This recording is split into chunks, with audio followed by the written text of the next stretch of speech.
Să fiu mai mult decât ce sunt și ce mă văd a fi mai mult că ieri azi mai puțin, ca mâine trăiesc aceeași zi. De asta poveștile mi se repetă constant, când constat că pot, dar tot ce-i slab cere să fii distant.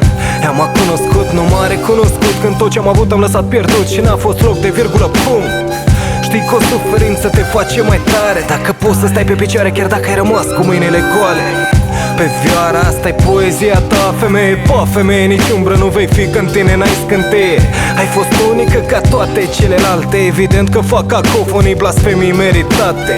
Uite un buchet de gladiole uscate, de șarte ornate, împăcate, spălate în timp dedicate. Ce clepsidră, nisip fin să curg în spate, nu dau timp înapoi, îl pun pe foi, pun punct, plec prea departe.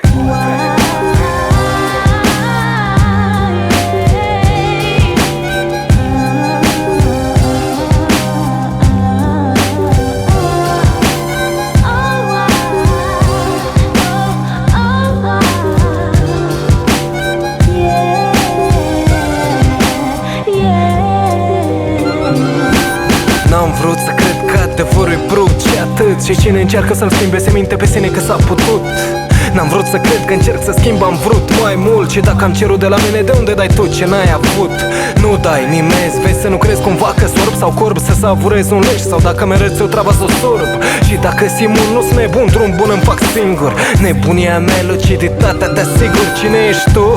Nimeni din nou, cerneală în stilou, bilet de metro folosit purtat de eco, bezna unui cavo cu puls lăsat sub embargo. CMT-le mediocrit îți țin umbra unui lingo.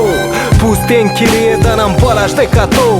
O bancă fără parc pentru trecători, un birou, un bibelou ce schimbă vitrine ca să se simtă nou. Adevărul zis invers în versul unui bou.